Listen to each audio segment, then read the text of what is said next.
그 후에 예수께서 각 성과 마을에 두루 다니시며 하나님의 나라를 선포하시며 그 복음을 전하실세 12 제자가 함께하였고 또한 악기를 쫓아내심과 병고침을 받는 어떤 여자들 곧 7 귀신이 나간 자 막달라 마리아라 하는 마리아와 헤롯의 청지기 부사의 아내 요한나와 수산나와 다른 여러 여자가 함께하여 자기들의 소유로 그들을 섬겼더라. 아멘.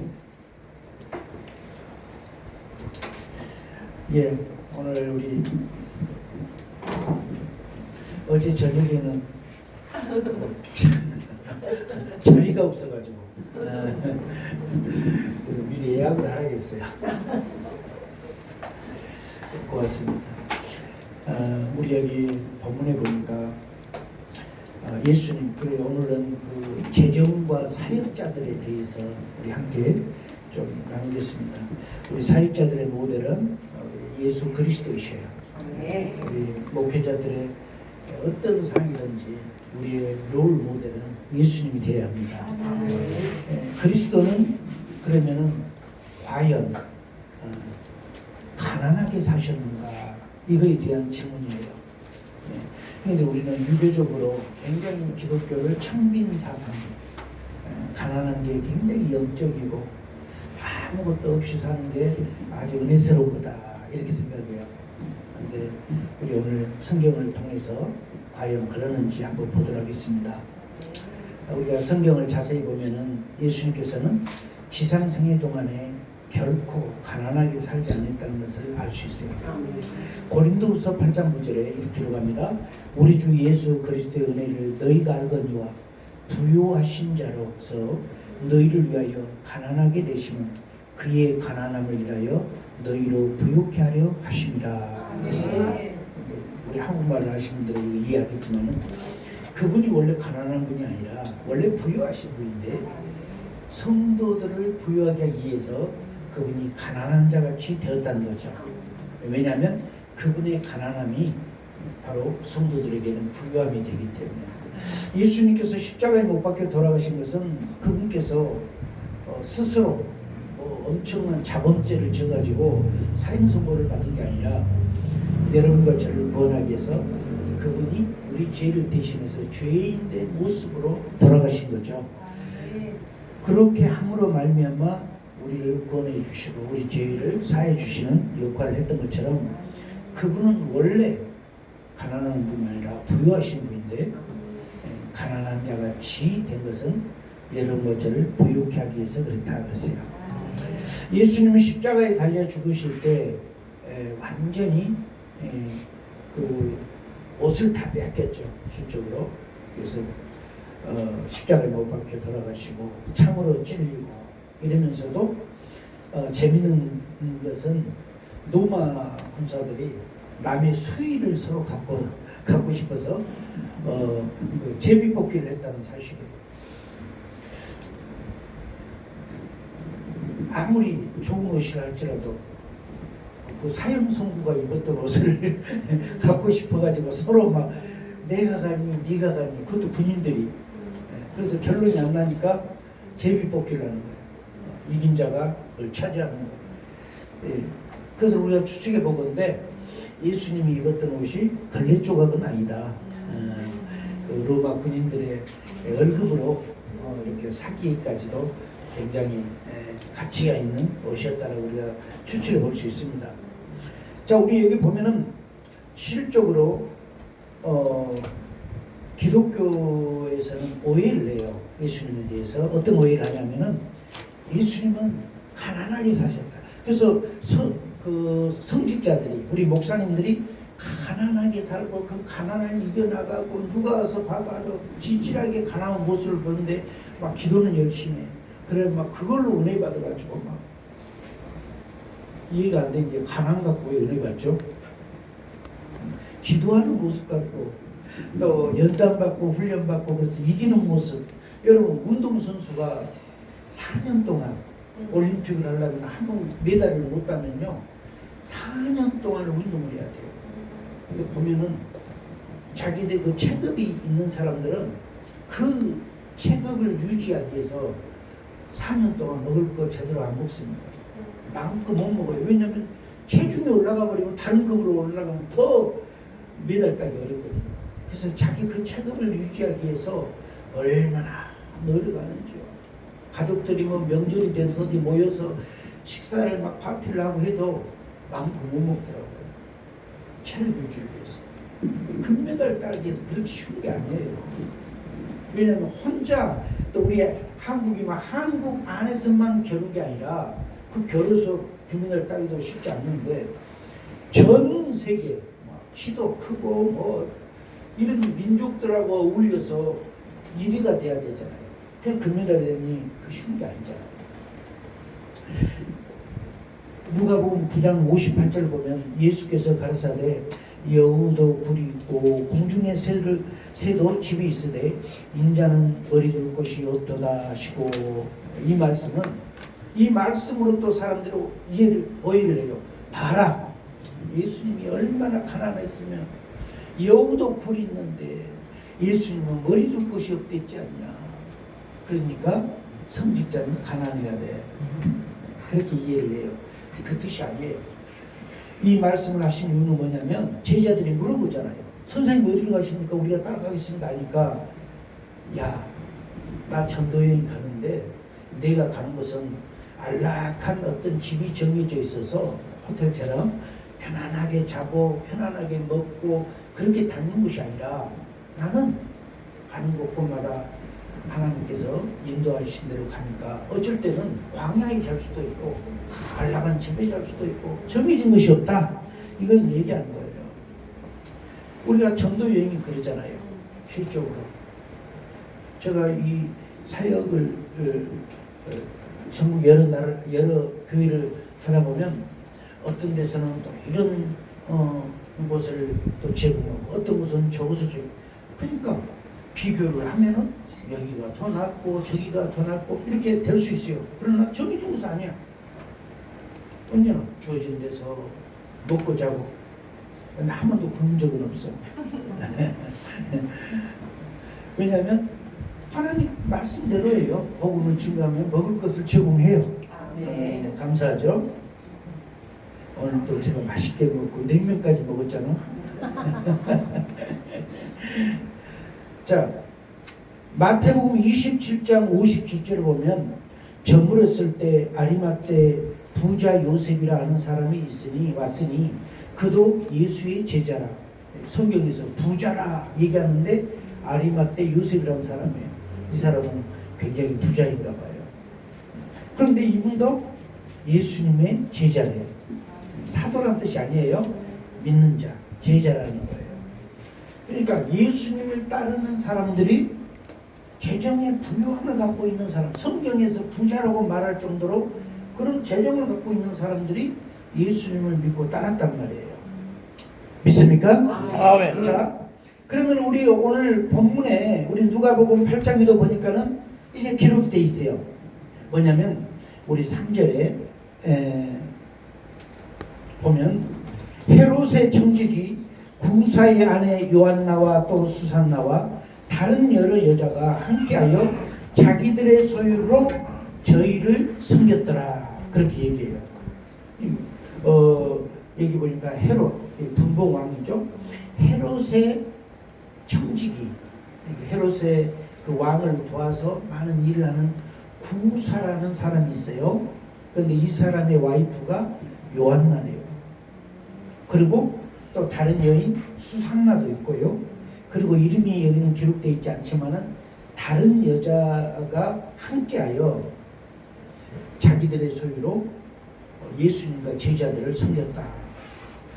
아리마대 요셉도 부자요.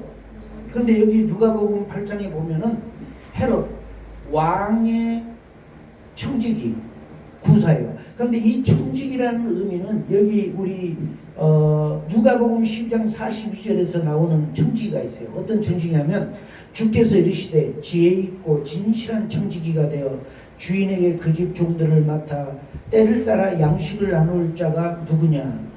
이 누가복음 10장 42절에 나오는 진실한 청지기를 얘기할 때 여기서 우리 헬라어에서는 뭐라고 쓰냐면 오이코노모스 이 단어를 써요.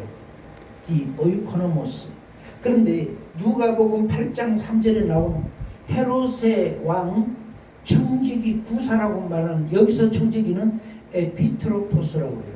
청지기는 청지기인데 누가복음 12장에서 얘기하는 아주 진실한 청지기가 그 일꾼들에게 이렇게 품삯을 나눠주고 먹을 것을 주고 이 관리를 하고 하는 그 청지기는 오이코노모스.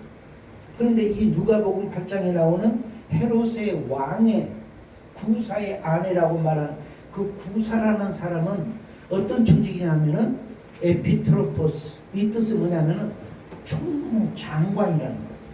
그러니까 왕의 재정을 총괄하는 장관이야. 우리 한국으로 보면 재무부 장관. 지금은 우리 그 재무부 장관은 부총리급이더라고요. 보니까 교육도 부총리급이고, 우리 총리가 있잖아요. 이게 부총리급이더라고요. 그러니까 재무부에서 그 재정을 담당하잖아요. 오늘날은 이제 민주화 국가가 됐으니까 다 분야가 돼 있지만은 이때는 왕의 가장 측근의 사람이 왕의 국고를 담당하는 총무장관이에요. 얼마나 파워가 세겠어. 엄청난 재력을 가지고 있고 이쪽 사람이라 해서 뭐 청명하게 살았겠어요. 예. 왕은 그 말 자체가 법이고 맘만 먹으면 뭐 그냥 없는 길도 만들 수 있는 게 왕인데, 근데 그 왕의 재산을 담당하는 사람이 구사라는 사람이에요. 그런데 그분의 와이프, 나는 그 구사에게 포인트가 있는 게 아니라 그 총무장관, 재정 왕의 총무장관을 맡고 있는 그분의 와이프가 요한나인데 이 요한나도 예수님의 제자라는 거예요. 이해가 돼요? 예. 그러니까 예수님을 에워싸고 있는 사람들이 전부 가난하고 떠돌이들이 모인 게 아니라 정말 굵직굵직한 재정을 갖고 움직이는 사람들이 주님의 제자였어요. 나는 그것을 오늘날 현대 목회로 가지고 와서 한번 제가 여러분하고 한번 얘기를 하고 싶어요. 이 에피트로포스라는 것은 실질적으로 청지기는 청지기인데 아까 일 시키고 같이 들어가서 일하면서 책임지는 그 어떤 그 팀장 역할을 하는 그런 청지기가 아니에요. 여기는 고위직이잖아요. 장관은 고위직이에요. 그것도 왕의 재정을 담당하고 있는 이 장관은 아주 더 고위직이죠. 그래서 이 사람은 실질적으로 우리 여기 성경에도 보면은 총독, 행정장관 이런 뜻을 갖고 있어요. 왕 밑에서 왕이 재정을 총괄하는데 굉장히 높은 위치에 있어요. 근데 거기에 이 구사는 헤롯 안티파, 그 로마에서 파견하는 왕, 황제는 아니에요. 왕이, 그게 분봉왕이라고 해요. 이 왕의 재산을 관리하는 행정장관이었다는 거예요. 근데 그분의 와이프가 믿음이 참 좋은 사람이에요. 그래서 예수님의 제자예요. 성경에 보면 아무에게나 예수님 제자라고 말 안 해요. 그냥 믿는 자라고 말하는 사람 많아요. 근데 예수님의 제자, 딱 아리마대 요셉도 부자인데 예수님의 제자. 또 이 요한나도 구사의 아내인데 이는 헤롯 안티파 왕의 국고를 총괄 담당하는 총무장관인데 그분의 와이프도 예수님의 제자. 근데 3절에 보면은 다른 여자, 다른 여인의 수산나라는 사람이 있고 그 다음에 다른 여인이 있더라. 수산나는 여러분도 아시겠지만은 굉장히 자기의 재정을 통해서 예수님과 제자들에게 어마어마한 재정으로 헌신하는 백작 부인이에요. 귀족이 부인이에요. 그리고 여기 다른 여인들은 이름이 안 나와서 구체적으로 알 수 없지만은 제 경험으로 봤을 때 미국에서 목회하면서 보니까요, 부자들은 부자들하고 이렇게 편해요. 그러더라니까요. 처음에 개척하면요 막 재정이 많은 사람은 그 개척교회 안 와요. 죽을 병에 걸려가지고 병원에서 당신 죽어 하면은 그때서 살고 싶어서 막 어디 능력 있는데 찾아다니고 이러지. 그러지 않고 병원하면요 큰 교회 가서 뒷자리에 앉더라도 앉아서 그냥 딱 있다가 왔다 갔다 하죠. 개척교회 안 옵니다. 내 경험도 그래. 미국에서 개척하는데요. 그럼 누가 와요? 병원에서 이제 당신 안 돼요. 손 놓은 사람들. 이 사람들은 개척교회든 큰 교회든 필요 없어. 이제 살고 봐야 돼. 그러니까 막 찾아오는 거예요. 그래서 여러분 능력을 받으려면 죽을 사람도 살릴 능력을 가지고 있으셔야 돼. 그리고 기도해야 돼. 큰 부자인데 죽을 사람을 보내주세요. 그래야 살릴 거 아니야.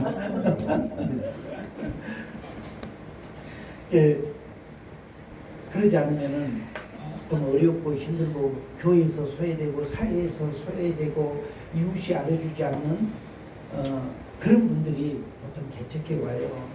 그래도 개척한 사람들은 그 영혼 하나하나가 얼마나 소중하잖아요.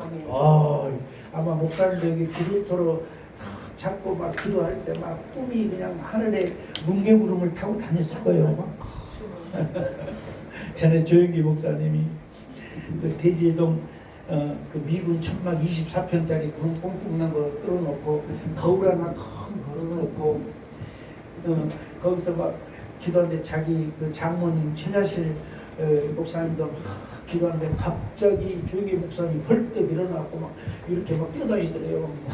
뛰어다니다가 거울 앞에 딱 서가지고 조영기 너는 세계적인 봉사가 될 것이고 은빛 날개를 타고 전 세계를 다니라 막 애원하더래요. 그래서 최자실 목사님 보고는 사이가 드디어 미쳤구나. 이 사람아 은빛 날개 안 타도 좋으니까 추워 죽겠으니까 이 천막의 사람은 벗어나게 하소. 그랬다고 그래요. 그런데 그분은 믿음으로 선포한 거 아니에요. 그럼 정말 그대로 된 거예요. 아멘. 그죠? 그게 믿음이야. 믿음으로 선포하고 믿음으로 가는 거. 여러분 우리가 개척을 할 때는 다 꿈이 있어요. 그래서 막 교회 하나님의 성전이니까 있는 돈 없는 돈 다 털고 막 카드 긁고 해가지고 막 의자도 전부 사다 놓고 다 해놓고 이제 이 동네는 다 복음화 됐구나. 그리고는 이제 창립 예배를 드리면은 노예에서 지방에서 뭐 아는 목사님들 뭐 일가 친척들 막 다 와주고 꽃다발 갖다 주고 하니까 막 북적북적해서 얼마나 좋은지 몰라요. 그리고 행사가 다 끝나고 그 다음 주 주일 예배 드리려고 보면은 사모하고 둘이 있어. 물 없자겠나. 혹시라도 사람들이 교회 못 찾아올까봐 물 없자겠나. 음악도 크게 틀어놓고만. 오라는 사람은 안 하고 지나가는 개들이 내다보고 여기 교회야. 그러면서 개척교회 시작한 거예요. 그러나 희망과 꿈을 갖고 가셔야 돼요. 낙심하면 안 돼요. 그리고 보면은 실적으로 재정적으로 어려운 사람들이 많아요. 개척교회는. 나중에 이제 어느 정도 교회가 우리가 눈사람 만든 거라고 같다고 그래요. 저는 비즈니스도 그렇고 교회 성장도 그런다고 그래요. 처음에 셋업하기가 시간 좀 걸려요. 눈사람을 만들려고 가루는 가져다 막 하면 막 손 빨리 녹으니까 손도 싫어 막 해갖고 또 막 해놓으면 또 깨지고 분류도 잘 붙지도 않아요. 좀 물기가 있어야 얘네들이 쫙쫙해서 막 불린 대로 부어나는데 가루는 물기가 없는 거는 손만 더 싫어. 그렇다고 포기할 줄 없어. 그런데 꾹 참고요. 어느 정도만 만들어 놓으면은 그때부터 이제 굴른 방향으로 가서 들어붙어요. 개척교회도 그래요. 처음에는 막 외로워. 기도하고. 강대상에 엎드려서 엄청 기도하고 일어나서 이제 설교하려고 딱 보면 한 명 앉아있어. 자기 식구.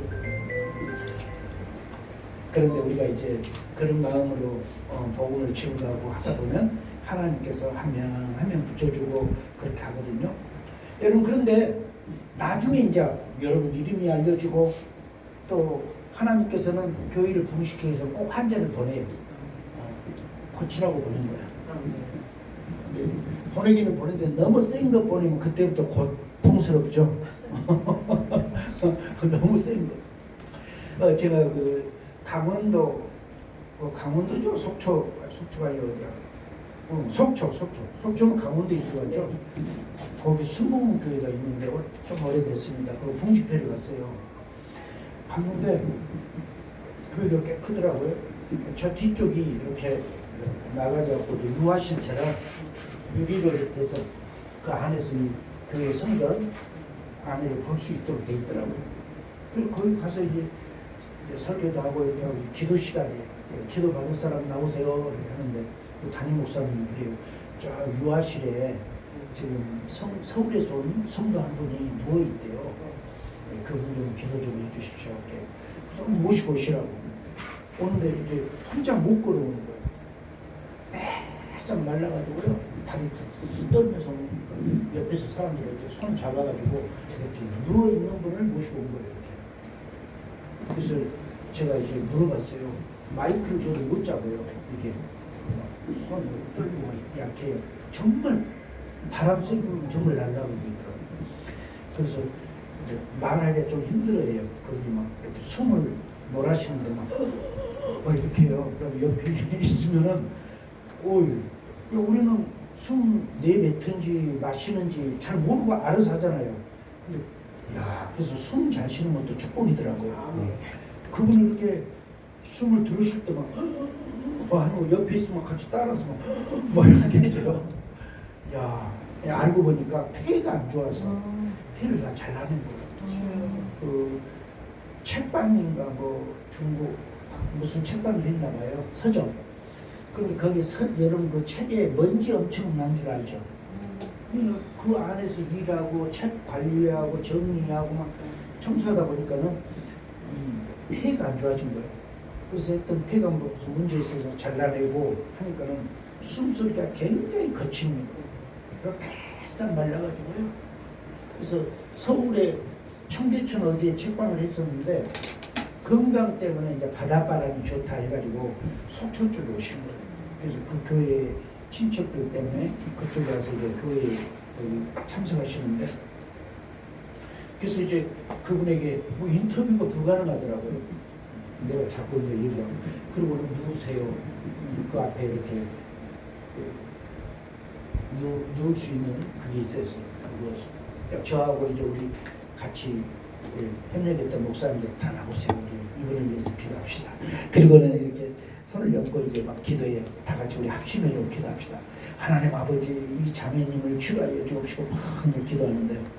하나님께서 제 눈에 뭔가 하나 보이는 거예요. 뭐냐면은 시골에 이렇게 창고지 문이 있잖아요. 국어 옛날 초등학교 노트처럼 반듯반듯 이렇게 돼가지고 창고지로 발라진 문. 그게 프레임만 보여요. 처음에 이렇게 밖에만 이렇게 테두리만. 그리고 안에는 아무것도 없어. 근데 조금 있으니까 화면이 바뀌면서 그게 하나하나 채워지는 거야. 이게 쭉쭉쭉쭉 막 채워지더라고요. 그래서 이게 뭐지? 왜 사람을 위해 기도하는데 왜 문짝이 보이고 이게 이런 게 있는가? 근데 마지막에 이제 보니까는 창호지가 하얀 종이가 와서 그 문을 쫙 내려와서 하나의 완성품을 만드는 거예요. 그리고 딱 스탑돼요. 그래서 내가 주님께 물어봤어요. 주님, 지금 내 눈에 보이는 게 이게 뭐예요? 왜 시골 옛날에 시골 그런 문을 보이고 뭐 하는데 그게 뭐예요? 그러니까 주님 말씀하시기로 이 여인의 폐다 그래요. 그래서 폐하고 그 문하고 무슨 상관이 있지? 이렇게 이제 생각을 했어요. 그리고 기도하고는 마음에 확신이 오더라고요. 근데 기도 이제 마치고는 일어나 보세요. 일어나시더라고요. 마이크 주면서 우리가 기도하는 사이 한 5분 정도 기도했는데 기도한 사이에 본인에게 뭐가 일어났는지 어떤 느낌이 있는지 말해주세요. 그러니까 그분이 마이크를 딱 잡고 막 얘기를 해요. 제가 이렇게 목사님들 기도해 주는데 자기 속에 뭔가 꽉 묵직한 것이 와서 차는 그런 느낌? 그게 막 왔다는 거예요. 그러면서 막 갈수록 이게 더 기분이 좋아지고 막 행복해지고 막 너무 즐겁더래요. 그래서 이제 기도를 그렇게 쭉 받고 있었는데 그 다음에 보니까는 뭔가 하여튼 뭔지는 모르지만 자기 안에 뭐 꽉 차있다 이것을 느꼈다는 거예요. 놀라운 것은 뭐냐면 자기가 마이크 잡고 막 얘기하고 있는 거예요. 처음에는 우리가 잡아도 막 이렇게 했던 분이 그런 거 없이 그냥 자기 갖고 막 얘기해요. 그래서 내가 잠깐만요 자매님 지금 마이크 잡고 지금 얘기하고 있잖아요. 그러니까 어머 그러네 자기도 놀란 거야 막. 네, 하나님께서요 다 치료하신 거예요. 아멘. 그러니까 우리가 생각할 때는 그 하나의 문이 프레임만 있었는데 이게 처음 채워준 거 보니까는 폐를 자라나게 한 거예요. 그리고는 회복시킨 거예요. 그러니까 정상으로 숨을 쉬고 정상으로 말하는 거예요. 그것을 이제 어떤 그 당시에 60대 후반인데 연세 드신 남자분이 와가지고 제 귀한 짝이 안 들립니다. 기도해 달래요. 그래서 테스트 해봐야 되잖아요. 들린지 안 되는지. 그래서 귀를 딱 다른 분한테 오라고 해서 귀를 막으라 했어요. 안 들린 쪽을 터놓고 들린 쪽을 딱 막으라 했어요. 그리고 내가 이제 뒤에 눈 감고 쓰세요 하고 그 안 들린 쪽에 가가지고 내가 이제 그러기 전에 얘기했어요. 들린 쪽을 손을 드세요. 오른쪽이 들리면 오른쪽, 왼쪽이 들리면 왼쪽 손을 드세요 하고 처음에는 막지 않고 들린 쪽에 놓고 내가 이렇게 하니까 손을 탁 들더라고요. 반대쪽에 가가지고 한쪽을 막고 소리를 내니까 손을 안 들더라고요. 아, 이거 한쪽이 안 들리고. 그래가지고 이제 사람 나오라 해서 그분 귀를 들린다는 쪽을 딱 막았어요. 이제 기도를 했어요. 확인하고 기도를 했어요. 기도하고는 또 똑같이 들린 쪽을 막고 안 들린 쪽을 향해서 똑같은 소리로 이렇게 했어요. 좀 떨어져가지고. 그러니까 손을 딱 들어요. 그래서 내가 옆에 가서 들려요? 그러니까 이렇게 보고 들린대. 뭐 그러냐고. 그럼 그분이 우리는 잘 모르잖아요. 양쪽 귀가 다 사운드로 들리니까 우리는 당연한 걸로 생각하지만은 한쪽만 들리고 한쪽만 안 들린 사람은 그 소리 방향이 좀 다르대요. 느낌이. 근데 그분이 이제 양쪽이 다 들리니까 고맙다고 그래서 근데 그 교회 속초 거기 순복음교회 거기 교회 집사가 되더라고요. 여러분 우리가 여기 보면은 하나님께서 역사하는 일들을 보면은 주의 능력과 기름 부심을 통해 기적과 이적을 주는 것을 많이 보게 되는 것이에요. 아멘. 그래서 예수님이 가난하게 살았다고 얘기하고 그것을 우겨가면서 끝까지 예수님을 뭐 동정하는 마음으로 불쌍하게 살았다고 동정하는 마음으로 자꾸 그런 어떤 다른 종교적으로 접근하려고 하는데 아니요. 예수님은 부유하게 사역하셨어요. 왜냐하면 여러분 보세요. 한 나라의 왕의 개인 재산의 국고를 총괄하고 있는 총무장관이 믿음이 좋은 와이프를 가지고 있고 이 와이프는 자기 재산으로 예수님과 제자를 섬겼다고 성경은 기록하고 있어요. 이 수산나라는 백작의 와이프는 엄청난 자기 재산으로 예수님과 제자들을 위해서 선교를 위해서 돈을 많이 도네이션한 사람이에요. 돈을 많이 냈어요. 헌금을 한 사람이에요. 이런 사람들이 주위 옆에 예수님 뒤에서 버티고 있고 협력을 하니까 주님의 사역이 가난하게 한 게 아니라 이 말이에요. 여러분 빌리그람 목사님을 평생에 세계를 다니면서 복음을 증거하는 것은 빌리그람 목사님 개인 재산으로 다닌 게 아니에요. 빌리그람 목사님이 그 당시는 뭐 엄청난 재력을 갖고 있지 않았겠죠. 그런데 미국의 텍사스의 그 부시 대통령 고향 텍사스의 석유 부자들이 부시 대통령도 석유의 그 그룹이에요. 그래가지고 그 미국의 양키스라는 엄청난 그 야구 팀하고 풋볼 팀도 그 재단을 가지고 운영을 했잖아요. 미국에서 그런 스포츠 그룹 이 팀을 하나 운영한다는 것은 돈 뭐 1,000억, 2,000억 있어가지고 운영 못해요. 거기는 몇 조 단위를 가지고 있어야 운영하는 거예요. 왜냐하면 선수 하나에게 1년 연봉 주는 것이 어마어마한 돈을 주거든요. 그리고 계약을 하더라도 5년 몇백억 뭐 이렇게 계약하는데 선수가 한두 명이 아니잖아요. 그러니까는 이분들이 기업을 운영하는 분들이라 엄청난 거거든요. 그래서 빌그람 목사님이 평생의 죄 복음을 증거할 수 있었던 것도